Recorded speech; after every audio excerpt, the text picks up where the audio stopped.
In today's video, I'm going to teach you how to add a row in Airtable. Whether you're new to Airtable or just looking for a refreshing guide, I'll walk you through this process so that by the end, you'll be adding rows to your tables like a pro. Let's dive in. First, make sure you're signed in to your Airtable account. Once you've successfully signed in, you'll find yourself at the heart of Airtable where all your databases await. Now, take a moment to glance over your dashboard and ensure everything appears just as you left it. It's always a good practice to familiarize yourself with the current state of your databases before diving in and making any changes. This reassurance allows you to work confidently, knowing exactly where you are starting from. Next, you'll notice a selection of tables at your disposal. These tables are your canvases, designed to store and organize all kinds of data you might need.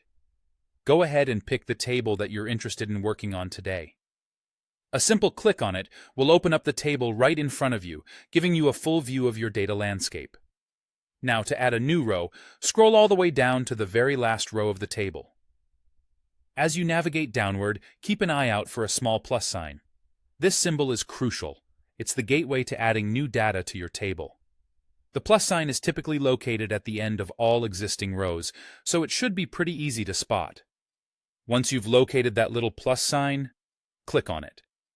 This action magically creates a brand new row in your table, already prepped for you to start entering whatever data you need. One of the beautiful things about Airtable is its ability to save everything automatically. This means you can confidently begin populating each field in the new row, knowing your information is being securely saved as you go. And just like that, you've successfully added a new row to your Airtable table. A helpful tip here. If your table includes specific field types, such as dates or drop-down options, make sure the data you enter matches these formats. This practice will help you maintain consistency and ensure accuracy across your table. Adding a row in Airtable is truly straightforward once you know the steps, and understanding this fundamental skill can greatly help you in organizing and managing your information more efficiently. Thanks for tuning into this quick tutorial. I encourage you to explore more features that Airtable offers, as it's a powerful tool designed to simplify your data management in numerous ways. Until next time, happy organizing!